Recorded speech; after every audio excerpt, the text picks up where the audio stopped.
But a first ever pole position for Lucas Cartel.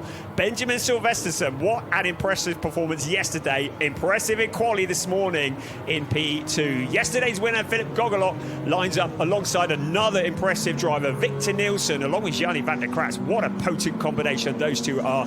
Henrik Still, leader of the Pro-Ams, had a dreadful day yesterday, had Lucas Stoffelhagen alongside him. And then Alain Gabet and Lewis Moser line up on row 4 of the grid. On row 5, it's Philip Viskersen and Denny Burns, the championship leader. He, along with Lachlan Robinson, not really enjoying the pace that they've had so far this season. Frederick Zebis and Daniel Drexel line up on row 6 of the grid. And then on row 7 is Marius Schmid and Kayam Potez, two Mercedes who line up alongside each other. Next up on the grid, row 8, Oscar Dix from the UK has Hamish Forrest from the UK, who shares with Jack James from the UK. Bit of a pattern there. Igor Litvinenko's feeling very left out on row 8. On row 9, Lawrence Rule has Roman Feldner-Feldegg been relegated to the penultimate position because Eric Bertelsen was underweight. Well, his car was, at least. The Ginetta team had worked really hard to rebuild that car, KRT Racing, after an incident in the race yesterday. We look at those 5 red lights. Are you ready? Let's go racing in Oschersleben, ADAC GT4 Germany, and Lucas Cartel in the Toyota Supra jumping into the lead. It's side by side for Benjamin Silvesterson and Philip Gogolok into that tricky hotel turn. Now this is going to be very slippery because of the rain that we've seen, so the drivers will be driving with their fingertips out of turn 2 and then towards Hasseröder. Everybody being very sensible, calm and collected at the start of this race. It is an hour of racing, 60 minutes plus 1 lap with that mandatory pit stop.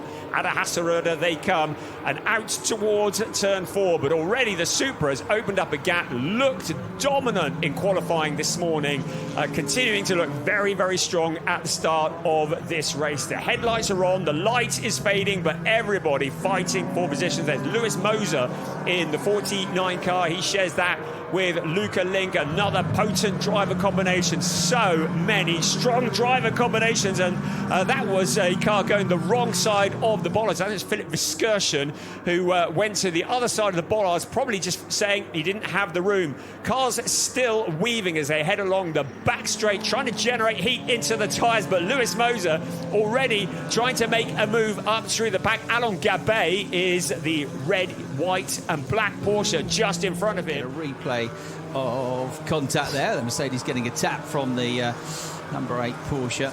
Very important that the sister cars don't take each other out. One of them is Denny Bird, the other is Frederick Zebis. So really punchy stuff from Frederick Zebis. There, now we ride on board with Schmid in the pink Mercedes. So Roman Feldner-Feldegg, after the traumas this morning, gets nerved back out of the way by Marius Schmid. Is 13th. That's the car which qualified 3rd yesterday when Alex Connor, the British driver, drove it. He's going to replay the battle between those two Mercedes. And yeah, just a bit disappointing. Haven't made the progress that I would have liked so far. They finished 5th in the race in the end yesterday. And then Hamish Forrest, another one who was very frustrated by the red flag in the background there. You can see Hamish Forrest to the inside of Kayam Potez. So the British driver, who's currently racing with an injury to his leg. Don't ask him how he got that injury. Right. To the inside of Viskersen. That's Denny Burnt. We'll have the bigger picture in mind. And that means, you know, there are a couple of straights here, but the longest straights in the world, and they don't go into the heaviest braking zones, so it is hard to overtake. You can get side by side though, and he can set up a move, and he can try and throw it down the inside of the next corner. That didn't quite work out for Feldner-Feldegg in the orange and black Mercedes, but he was trying, wasn't he? All this rubber, these shards of rubber that come off the tyres, and if you pick those up, it really affects the smoothness of the tyre. Go side by side again with the two Mercs. And again, is he just about going to fend him off? It's going to be hard. He might get through this time, you know. He's committed, but they're going to run side by side again into the next turn, and just about fending him off here is Schmidt, but Feldner-Feldegg might come under fire himself now and lose a position to the Porsche, which is exactly what happens. So down the inside of it gets Hamish Forrest, so that was a really good piece of opportunistic driving. Yeah, that was a feisty move So to the inside, Roman Feldegg. Feldegg thought about coming back. Forrest was like, don't even think about it, mate. You can see in the Porsche just shutting the door on that Mercedes. A little bit of a love tap, very similar to what Goglock was running last year. And look at Marius Schmidt. He got the back end out, coming out of the corner. That was the only invitation. Look at the progress that Hamish Forrest is making up into 13th place. So he is making great moves forward, relegating the pink Mercedes, but he too goes wide out of the corner. He just about holds on to it. Marius Schmidt sees it as an opportunity to try and come back into turn 14. They come. Well, it's because the rain has started to come down a bit more, hasn't it? We can see the windscreen wipers coming on. We see it from the onboards. We can see it out of the commentary box window here at Oschersleben. And that is big damage to the front right corner of Feldegg's Mercedes. Here is a replay of what happened here at this corner. They're all missing the apex, look. It just spanned half spin, and it was actually in the background. Silvesterson and Piana would jump to the top of the point standings. Gogolock and Springhob would be just 13 behind Denny Byrne and Lachlan Robinson, but still plenty of time to go. This is just on a reset, and it's well, okay actually, now. I mean, there is Alex Connor, it looks like. It might have just been a reset, some sensor issues, something like that. They're not going to put wet weather tyres on. I mean, we don't normally have tyre changes in GT4 Germany. They're not permitted unless you have a puncture. So there may be damage to that. Well, there's got to be damage to that front left tyre. So Alex Connor climbs on board. The crew working hard. Remember, the minimum pit stop time, 95 seconds for pit entry to pit exit. So potentially he could do this without losing too much time, but of course he has been stationary in the pit lane as well for that period. Connor will be limbering up, ready to jump behind the wheel of that BMW. Roman Feldegg, with the remnants of the number 26 Pro Sport Mercedes, will hand that over to Merritt Bookman and say, sorry about that, mate. Here comes Hamish Forrest. Jack James will be standing by. Just flashing through is also Jack James. Right, in comes the 49 car. Lewis Moser handing over to Luca Link. The battle-weary Ginetta as well. That's had a lot of work done on it. The team deserve a flipping medal for what they've done to rebuild that car. Alexander Christensen handing over to fellow Swede Eric Bertelsen. Again, no major hurry. 95 seconds for pit entry to pit exit. They must not go below that. That is absolutely critical.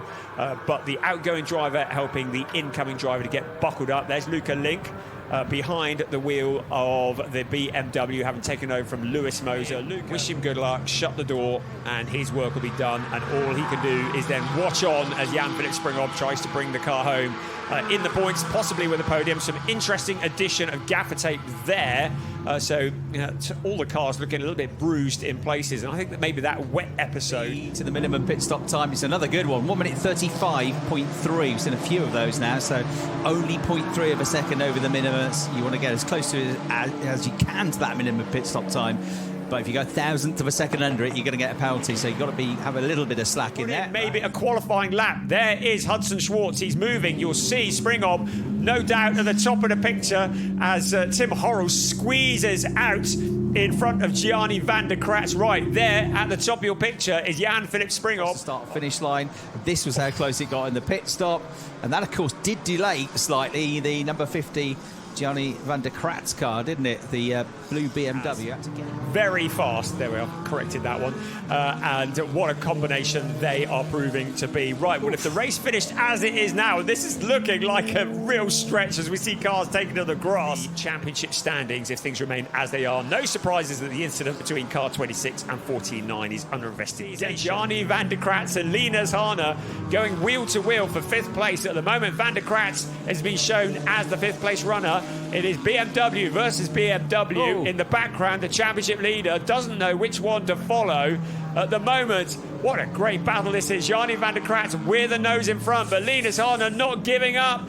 Now he has the nose in front. He gives the squeeze to Gianni van der Kratz. That just opens the door for Lachlan Robinson to come through. He's going to try to take both of them, but Luca Link is in there as well in the background. What great racing this is.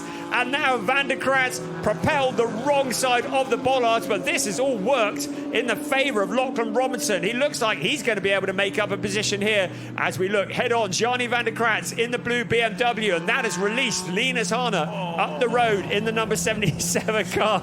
You can hardly watch this, can you? Look at Link followed him through. Oh, and he gets way out wide now, and then Hane is just in front of it all, watching it go into the mirrors, onto the grass as well goes Robinson. It's all kicking off here, even though the track's supposed to be getting grippier as the sun comes out. The racing car is a sim racer turned real-world racer. He has raced here in an Audi R8 for Land Motorsport in the past, and there is a car into the barrier. That is the number 10 car. So that is the aforementioned Mikhail Maniszewski, who's had problems, been turned around into the barrier. Here, talk about pressure.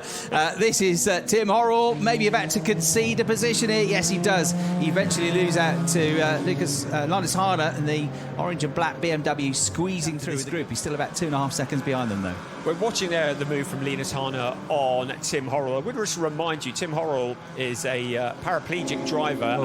As Luca Link into the gravel, so he's had a moment. I was about to say Tim Horrell, paraplegic driver, using hand controls in that car. Hendrick still doesn't have to use hand controls, so it switches back to regular controls when he's behind the wheel. Right, well, what's happened? And that is a damaged steering at the front. That is certainly game over for the number 49 car. That is a real shame because Luca Link, along with Lewis Moser, had done such a strong job. Look here. Was it getting together with Horrell? Was it a bollard? What was it? Or was it just the curbs? Yeah, I think they're pretty brutal, those curbs. Yeah. But you have to ride them. You have to attack them to be quick through there.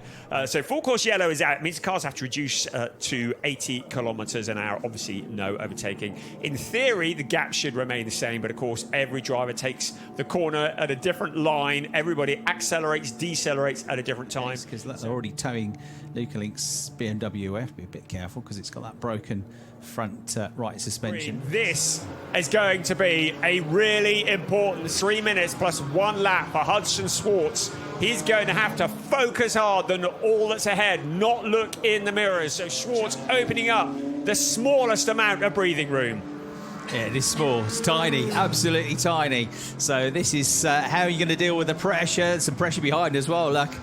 In that battle that's going on with Gianni Van der Kratz, coming under a bit of fire over the start-finish line, but doing enough for now into turn 1 to fend off this man in the Porsche, Schreier. But Schreier closes up again under braking on the way into the hotel curve. But no such issues so far. We're on to the final lap. Needs to hold it all together still. Piana will not need many more invitations to steal this race win away. How cruel would that be? We're into the last lap of the race. And still, Hudson Swartz from the USA holds on around Hasseröder for the very last time.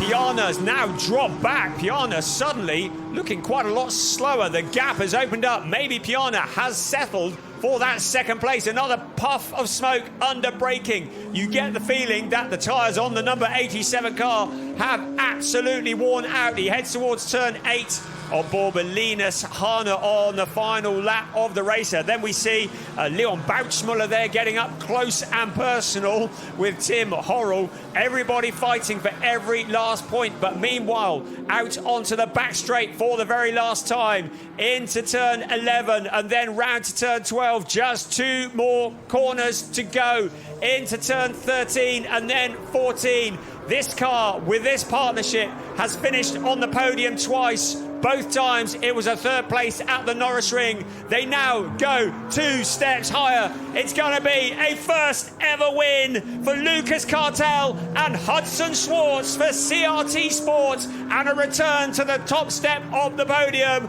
for the Toyota Supra. There you see the classification, obviously subject to confirmation, but the points that go with it.